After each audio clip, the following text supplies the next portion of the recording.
Hey everybody, today we are out here checking out the Carbo Model X. It is a carbon fiber frame, belt drive, folding e-bike. Let's check it out. So the Carbo Model X, it's got this very minimalist design to it. It has these 20-inch wheels, a 250-watt motor, and it is touted as the world's lightest e-bike. And we weighed it in, battery and all, and it comes in right at 31.05 pounds. So the claim to fame here seems to be fairly accurate. So the Model X has a few upgrades compared to some of their other models, the most notable being this carbon belt drive that you see on the other side over here. Now, when you're in a place like this, we're on the coast, we've got salt in the air, we've got humidity, so having this carbon belt is really quite the way to go. You've got some of these other bikes, with chains, they require a lot of upkeep, you can get some rust, things like that. But with something with a carbon fiber frame and this belt drive over here, this is a pretty solid vehicle for places like this. So this model right here is a Class 1 e-bike. We have pedal assist going up to 20 miles an hour. They also offer a throttle on this version. This one doesn't come with one. So this one that we're looking at right here is a Class 1, but you do have the addition of adding that throttle on there, so you can take this Class 1 e-bike and make it into a Class 2 if that is something that you're into. And you should be able to get about 37 miles per charge on this. So the Model X has a few different accessories that you're not gonna see on this model. We've got the additions of some front and rear fenders. We also have the addition of a rear rack. There's also the addition of a straight stem. So this one is the angled stem. You'll see it comes up and it's kind of got this angle right here. Now the reach on this is just over 17 inches. And so with that straight stem, kind of comes up here like this, shortening that reach to right around 16 inches. So this is designed for the urban commuter, although I would argue it's pretty much for everybody except for somebody that's looking to find something that they could take on some serious mountain trails. Things like light gravel, maybe some biking trails, things like that. This should handle that fine, although it was originally designed for the urban commuter. Carbo started out in 2017, and right now they produce 3 different models. Although I hear from Carbo that they are producing a few more models, so I'm excited to see what those look like towards the end of this year, beginning of next year. From what we're able to gather online, it looks like the customer service is actually pretty good. Looks like they've been taking care of problems. Looks like they've been addressing those things and improving as they've been developing this bike into its current incarnation. They currently only have this one frame size for all their models, but with a standover height of just over 21 inches and then a saddle height ranging anywhere from 23 inches to 31 inches, it really is going to fit quite a wider range of riders. And again, like I mentioned earlier, we have a reach of just over 17 inches, and then if you wanted to go for the straight stem, you could cut that down to somewhere around 16 inches. Carbo says that the max rider weight is right at about 240 pounds. They currently offer their models in 2 different colors. We've got the matte black, which is the one that you see here, and then we also have a gloss black. Although I hear from Carbo they have some other colors that they're going to be producing, and we're excited to see what colors they're going to be coming out with. So the bike comes about 85% assembled, and it was honestly very easy to put together. We actually took it down to the beach, just down over this way, and put it together with just a knife and the tools that were provided. Very simple, very straightforward. Nothing too crazy or unique about putting this one together. So the frame that we have here is constructed of a Japanese Toray carbon fiber. So it is very light, very durable, and looks like it's going to hold up to the elements very well. So we have this very uprighted seated position here. So if you're somebody that has back problems or knee problems, this very upright seated position is going to be beneficial for you. Now if you're looking at something like a step through, because people have said, hey, step throughs are more for people that have problems maybe pulling their knees up or something like that, this is going to be kind of in that range. Now it's a step through, we'll have some bikes that the step through will go down maybe about to here, and you've got like a very, very short standover height. This is not that high. In proportion to the bike, we've got these 20-inch tires like I had mentioned. It might look a little bit high or something like a mid-step, but it's only 21 inches, and this is it's going to be fairly easy to get on and off of. So the bike's overall length is just at 60 inches. So from the tip of this tire to the tip of this tire, it is going to be 60 inches. And then when the bike's folded up, it is going to be 31 inches by 23 inches by 13 inches. And we're going to break this down in just a minute to show you what it looks like completely folded up. But cutting down this, 60 inches down to 31 inches, as far as the length goes, is pretty impressive. So the seat tube we have here, it's pretty short, it's only 12 inches, but that is part of the design of the bike, and that's one of the reasons why it's able to fold up as small as it can. So we've got 2 different saddle options. There is the gel filled and there is the sport version. This one right here is the sport version. I found it was pretty comfortable for me, but when you get into saddles, it really is not about being smaller or about being bigger. It's about finding that seat that matches up with your sit bones. And one of the things that's going to add to the overall comfort of this ride are these 20-inch Schwalbe Big Apple tires. So they utilize Schwalbe's balloon-like technology, and what that means is they are a large volume tire and they can be utilized at lower PSIs. And what that's going to allow you to do is get a little bit of that suspension quality to these tires. Now you'll notice the bike doesn't have any front suspension, it doesn't have any rear suspension, so these Big Apple tires are really what is going to give all of the suspension aspects to the ride. So they recommend the PSI be set anywhere between 35 to 70. I've got mine set right at about 60. That was kind of where I felt it was comfortable for me and my weight and my riding terrain. Now, one of the things that I will note about these tires, one of the reasons we really like these tires, is we've got the inclusion of the sidewall reflective stripe here. Excellent for safety, excellent for night visibility, and we also have some puncture protection built in. We see a lot of these bikes, they don't come with either of those features, and we like to call those out and say, hey, if you're going to get this bike, make sure you're going to get some tire protection, maybe some aftermarket stuff. And the addition of these sidewall stripes really adds to the overall safety of the bike, especially if you're going to be riding it after hours, in the dark, near sunset, things like that. Regular straighter valves on here, nothing too fancy. Again, this is kind of a bike that's built for everyone. Carbo claims that this is a bike that they built as a bike first and as an e-bike second. So even if you're riding this without pedal assist or without the throttle, if you have that model, you're gonna find this is a comfortable ride and it functions well because in their design process, they designed the bike, then they kind of added those electric bike elements to it. We've got 12 gauge spokes here in the back and 13 gauge spokes up here in the front. We've also got this really cool through axle design. It's not really a quick release, but it's not really not a quick release. It's kind of somewhere right in the middle. And so we really like that. And we're gonna dig into that a little bit later and kind of go into that in greater detail. But I do like that. Moving up to the cockpit here, we have these Velo locking foam grips. Now the foam grips I thought were pretty interesting, and I actually asked Carbo about it. You know, why they would go with these foam grips over something else. They said that they went with this foam grip because it's a little bit lighter and they found that it sort of conforms to the hand just a little bit, adding a little bit more to the comfort of the ride. Again, we have no suspension on this bike, so we are relying on the tires, and having this here was actually quite comfortable.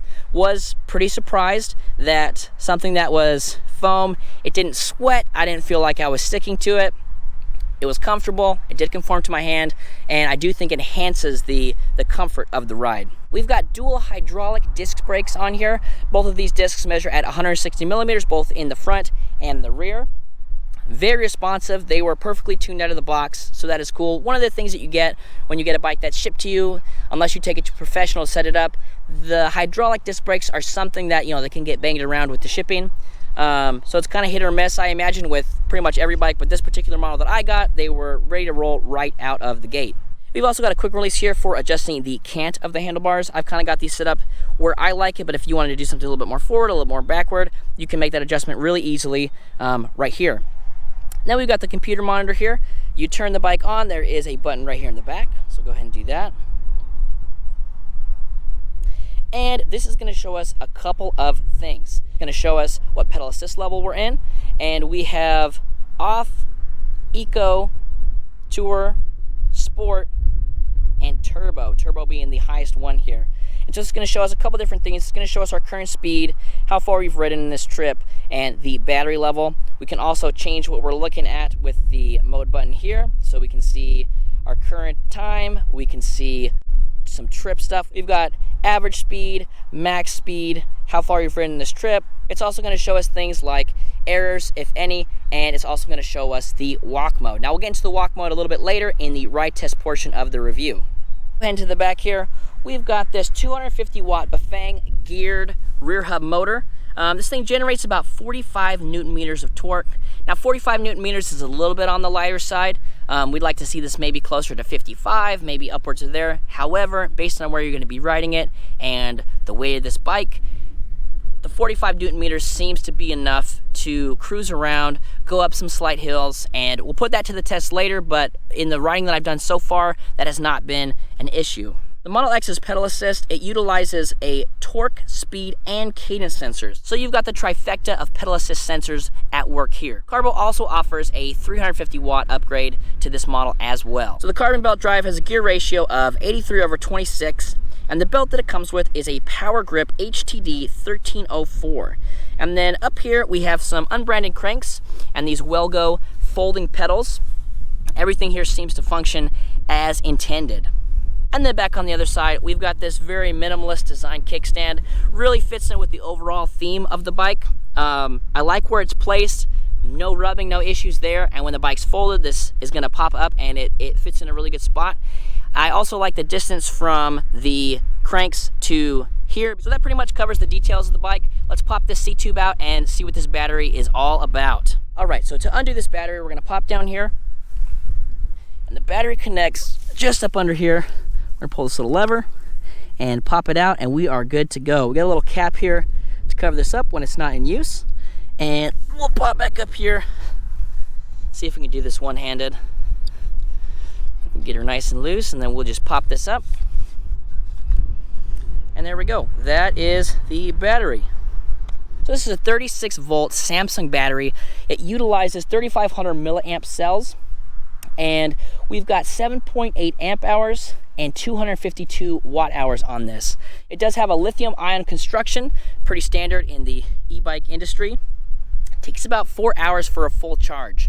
Now when I charged mine up, it took me a little bit less than that, right around the 3 hour, 45 minute mark. I'm not sure if my battery was completely dead when I did that, but that's what I found was a full charge for me, right? A little bit less than that 4 hour mark.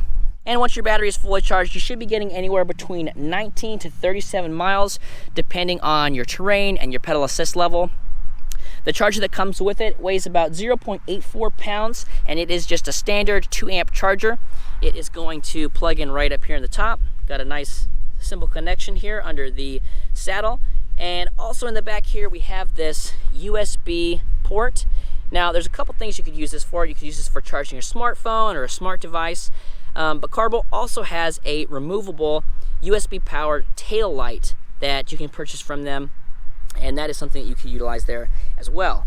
Following it down here, we do have some nice markings showing you know where it's at with the minimum and the maximum saddle height here. Now that would be kind of nice because once you find where you like it, 150, 140, somewhere like that, then you can just pop it in and know you're going to be ready to go without finagling with the seat too much. And then down here, there's actually this housing. So this part down here, from about here to here, is not the battery, and it is only serving the purpose of housing the connection down here. So when you fold the bike up, and we'll get to that in just a second, this is the only part that actually sits on the ground.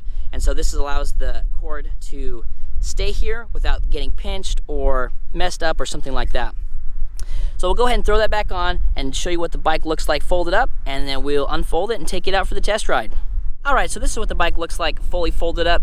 Again, you'll see the only things touching are going to be the tires down here and that little housing down there.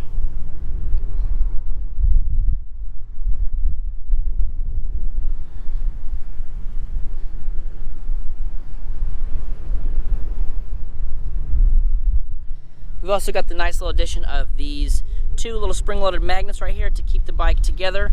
The magnets are fairly strong. When you go to take the bike apart, it's nothing that's going to prevent you from doing that, but I found that just kind of wiggling around, these things stay together pretty good.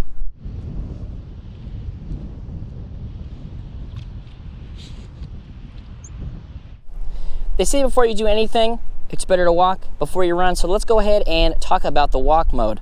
So we'll go ahead and power the bike on using this button in the back.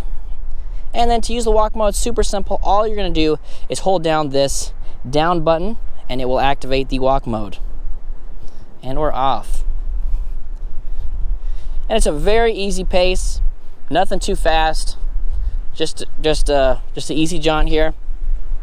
And one of the things I like about this that you don't see on all the walk modes is as soon as you let this go, walk mode is off.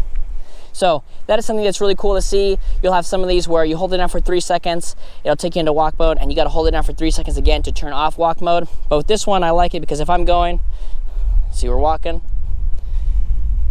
and I trip or I fall or something happens, boom, I'm taking it off. Walk mode is deactivated instantly, and I like that. It's kind of a safety feature. Now that we've done the walk portion, let's do the ride portion. All right, so it's getting a little bit windy out there. We came back to the neighborhood, go through the rest of the ride test. So Carbo says this is designed to be a bike first, so let's go ahead and try rolling around without the pedal assist on and see how that works.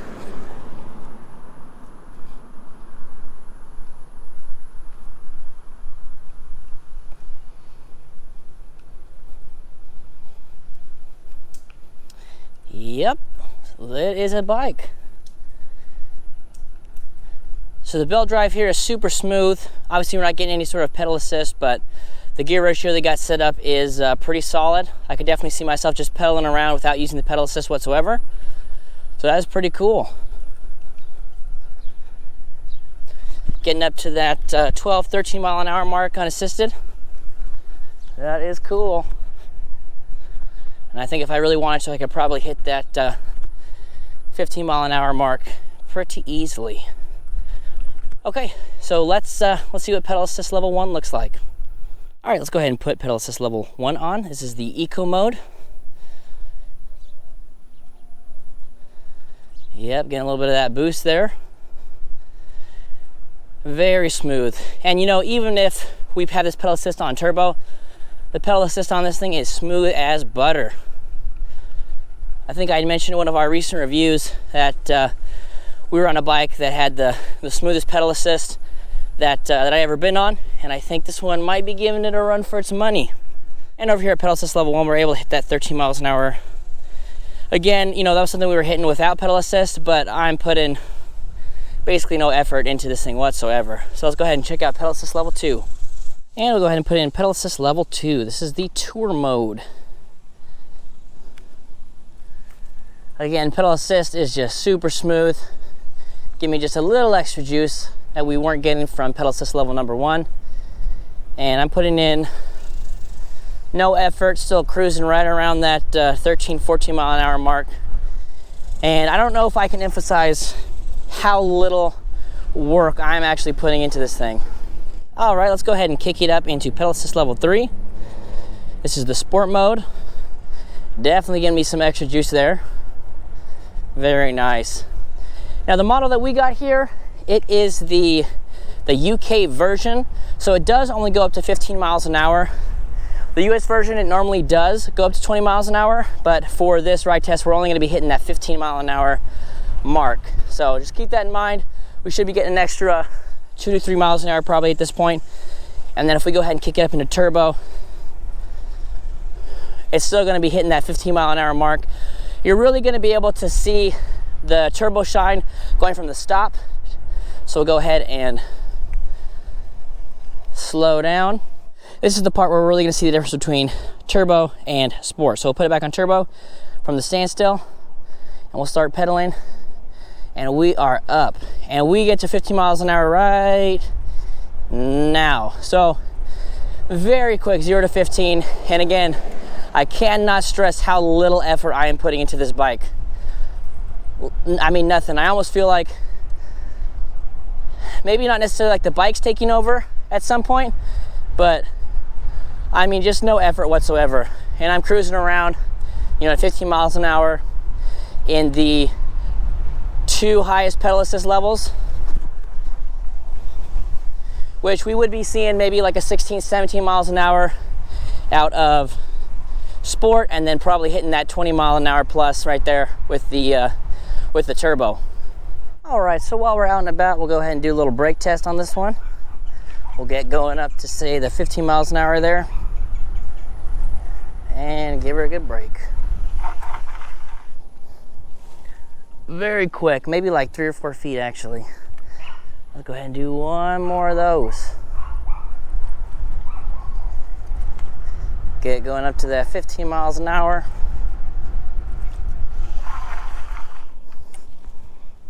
Yeah, that's like 2 or 3 feet. That is pretty impressive. Makes a lot of sense since the bike's so light and we have these really nice big hydraulic disc brakes on there. So not surprised whatsoever. You know, one of the other features that we might have skipped over during the walk around portion of the review was this front light. So this front light's actually detachable. so you could take it off if you wanted to. And we're not exactly sure how bright this thing is, but we're gonna dive into that a little bit later during the time test review. Really dig into some of these secondary, tertiary features and see what they're all about. All right, so we're gonna take on a little bit of terrain. Nothing much, we're back here in the neighborhood. Let's just pop up here. Very smooth, and we are back off again. Couple cracks and bumps here. Again, there's no suspension on this bike, but those Schwalbe Big Apple tires are really doing a lot for the comfort here.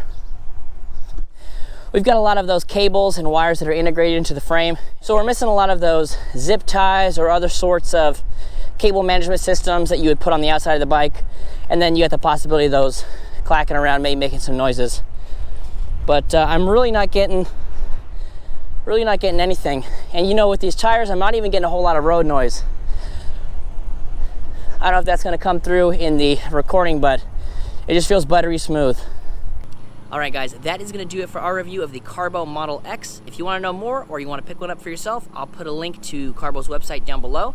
And if you got any questions, please let us know in the comments. We love talking to you guys, and we will catch you on the next one.